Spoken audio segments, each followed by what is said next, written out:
Nouveau moi.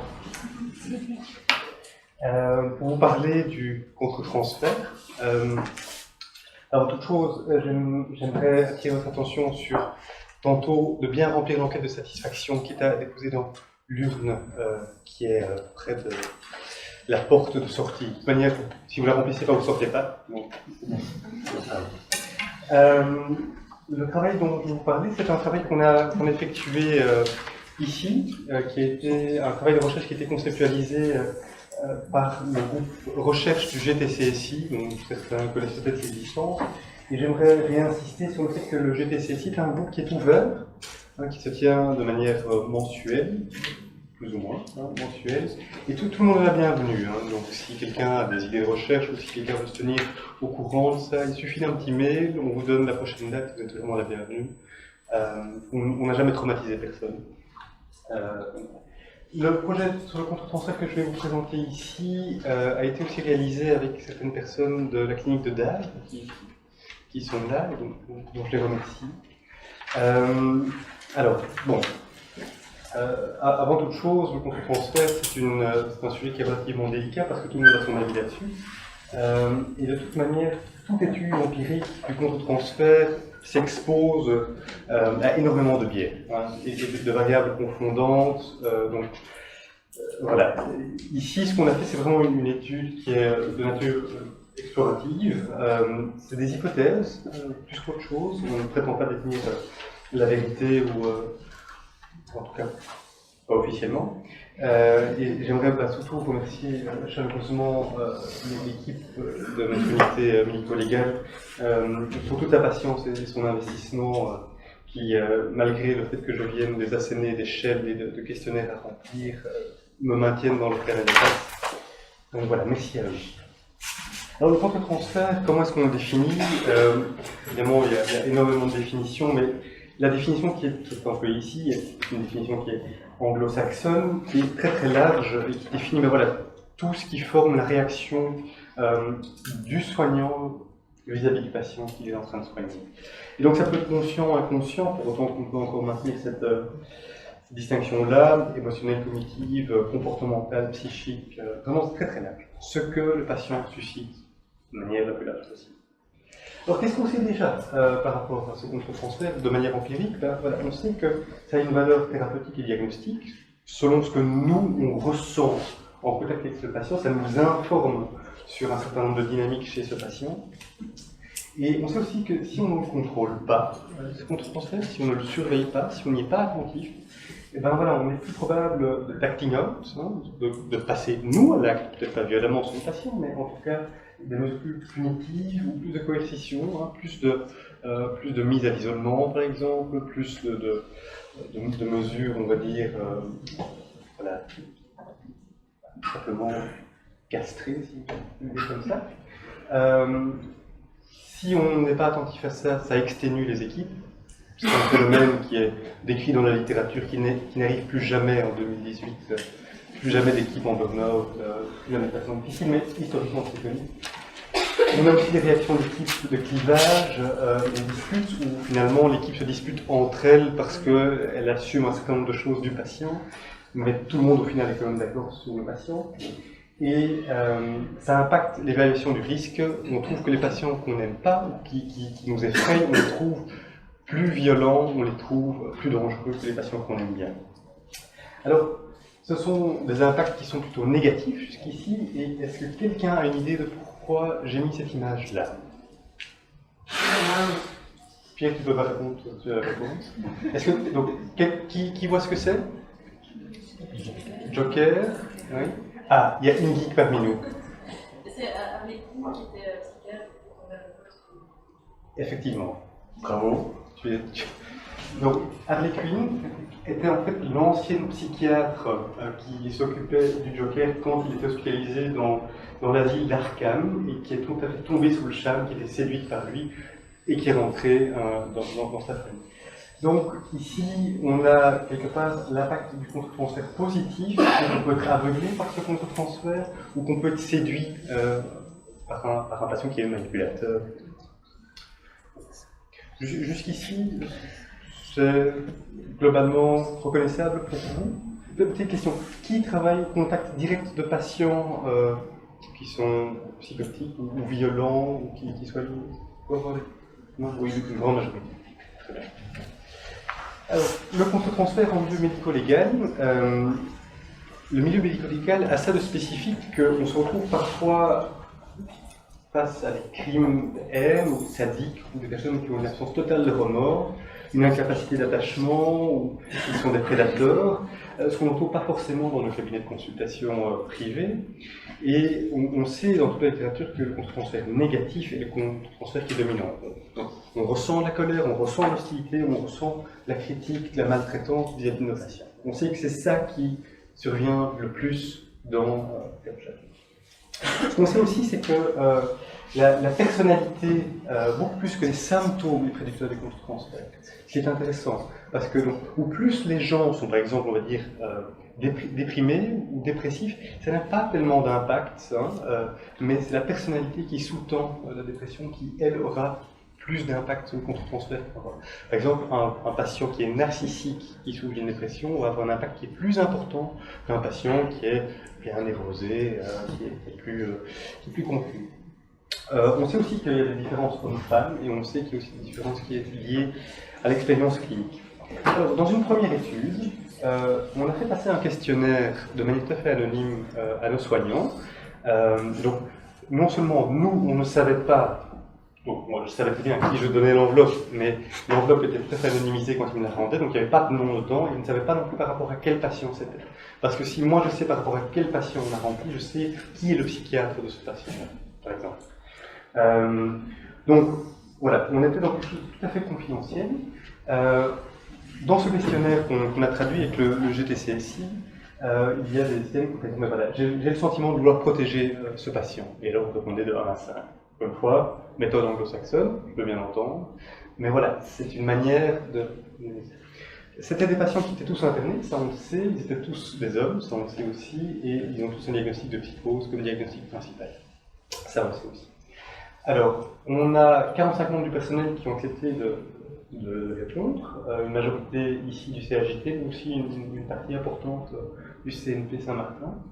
Et on a fait des comparaisons entre les hommes et les femmes, parce qu'on peut se dire qu'être une femme parmi un public schizophrène, violent, homme, c'était différent qu'être un homme dans ce même service, et une comparaison entre le nursing et les psychologues / psychiatres. Pourquoi? Parce que le nursing, comme l'image le montre bien, il doit ouvrir la porte, répondre au téléphone, faire une injection, nettoyer, faire plein de choses, tandis que les psychiatres ou les psychologues ont un beaucoup plus grand contrôle sur le setting de leur entretien, ou sur les contacts qu'ils ont avec les patients.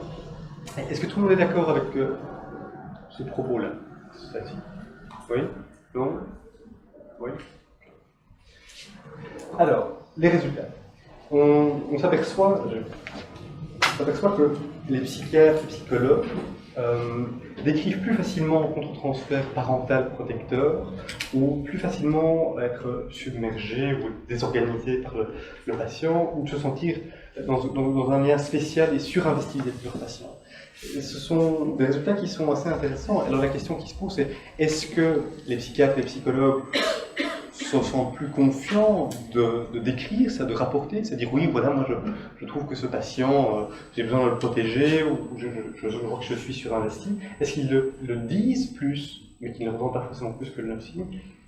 Je ne le sais pas. En tout cas, on voit cette différence de manière assez frappante. Les femmes, par exemple, elles décrivent moins ce contre-transfert spécial et surinvesti. Alors, on a une interaction entre les deux, c'est-à-dire que les psychologues, femmes, parce qu'il n'y a pas de psychiatre, femmes dans l'échantillon, ça je le sais, décrivent plus facilement un contre-transfert positif que leur homologue masculin. Donc tout ça nous mène quand même à penser que dans le nursing, qui est un groupe qui est un petit peu plus fragile et plus vulnérable, parce que peut-être pas épaulé, peut-être pas suffisamment sensible, peut-être pas suffisamment prévenu par rapport au contre-transfert, on voit, et surtout les femmes ont tendance quelque part à mettre un masque de neutralité. Quelqu'un dans notre équipe nous a à un moment donné confié, mais voilà, moi j'ai l'impression que si je dis qu'un patient m'énerve ou qu'un patient me fait peur, j'ai l'impression de ne pas être professionnel.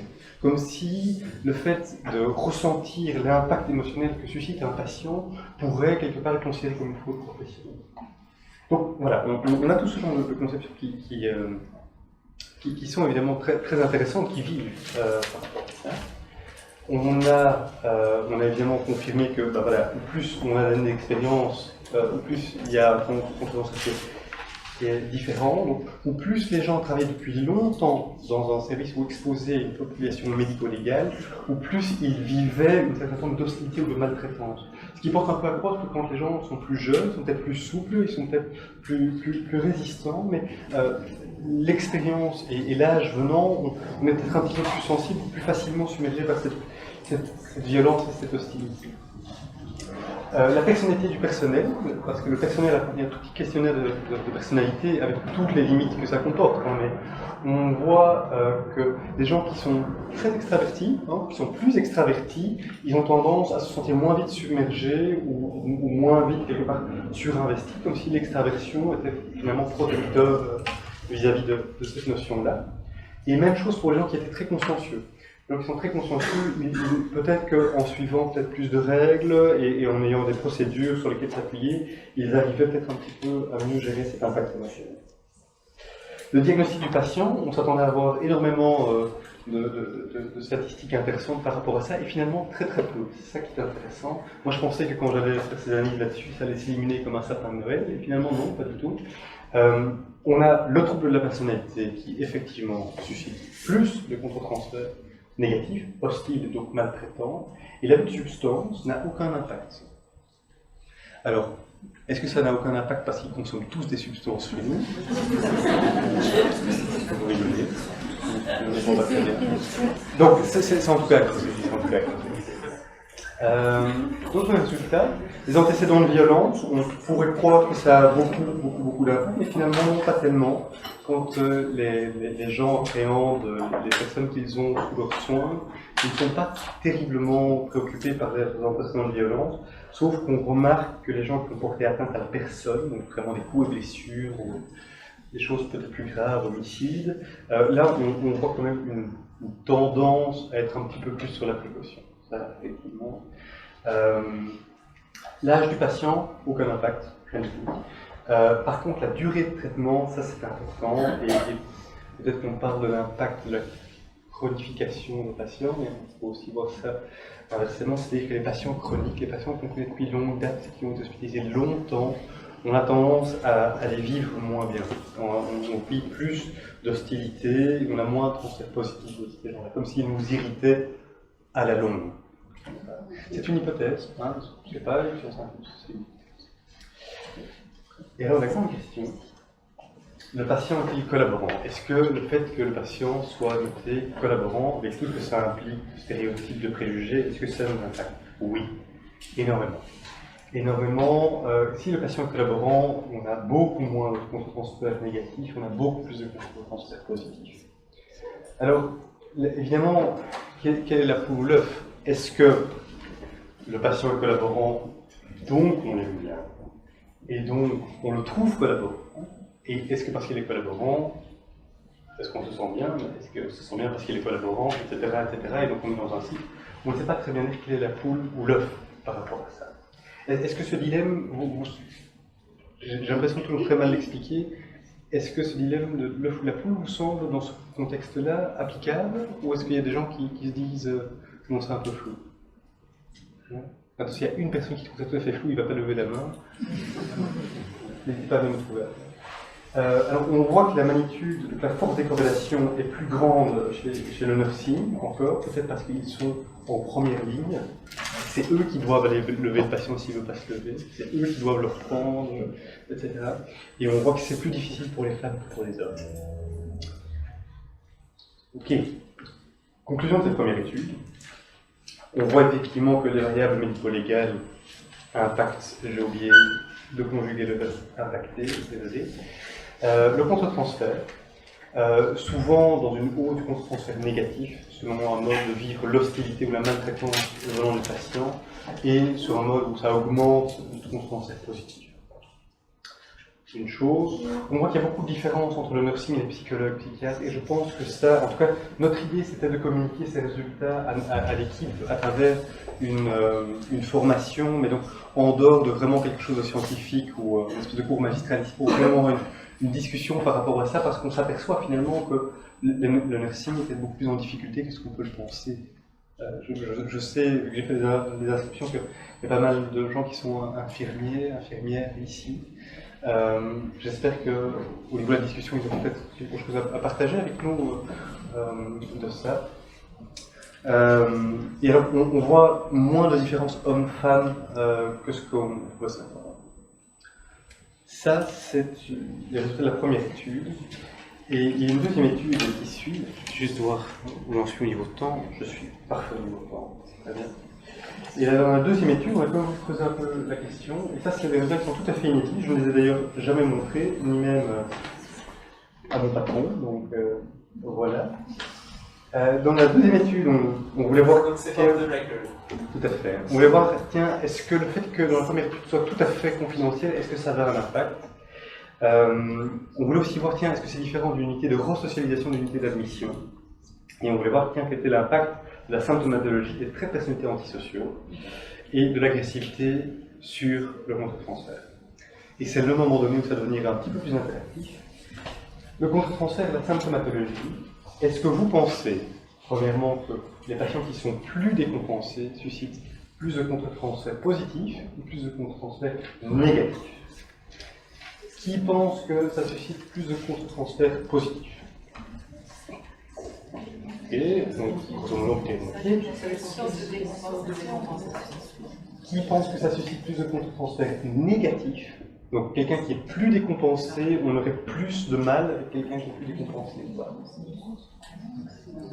Non. Ok. Alors, la réponse, c'est qu'il n'y a aucun lien.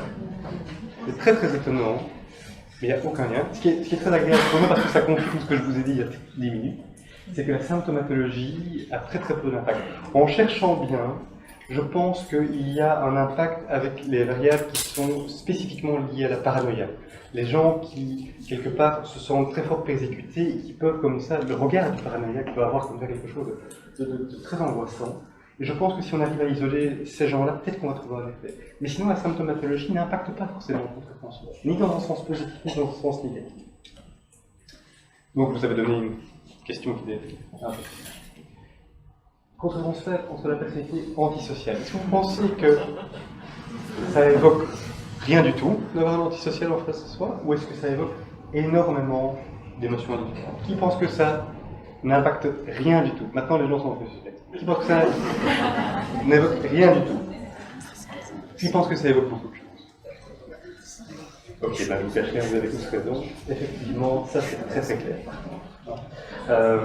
Ça, le sapin de Noël, c'est rare quand on fait des analyses statistiques des rois des résultats. En fait, quand on a des résultats en sciences sociales, on est content. Quand ils sont très bons, on est très content, c'est le champagne. Quand ils sont trop bons, on se dit qu'on a fait quelque chose de mal, qu'il y a un truc de suspect, et on refait des analyses. Et puis on demande à un collègue de les faire, etc. Quand, effectivement, ça a beaucoup d'impact. Alors maintenant, troisième question, vous pensez que l'agressivité des patients impacte le contre-transfert? Qui pense que oui?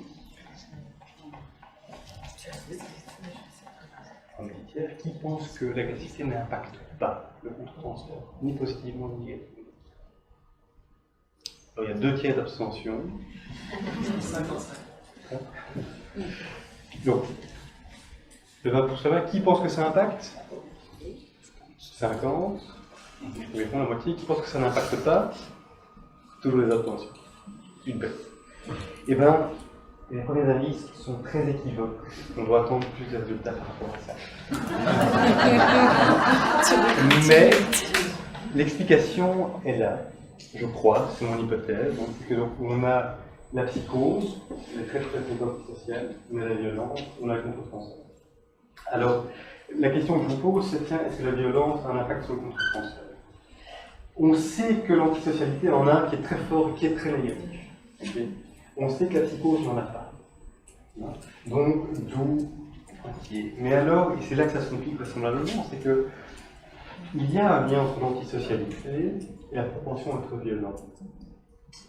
Il y a aussi un lien entre l'antisocialité et la psychose dans certaines structures. C'est très nébuleux, mais c'est très intéressant quand même. Et on sait que la psychose, voilà, en soi, certaines violences peuvent venir vraiment de la psychose.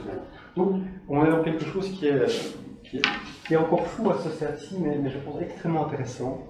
Et il y avait un monsieur qui m'avait très gentiment posé la question de la responsabilité par rapport à ça. Je crois qu'il y a certains passages à l'acte qui sont des passages à l'acte qui viennent de la psycho, et certains passages à l'acte qui sont de l'antisocialité.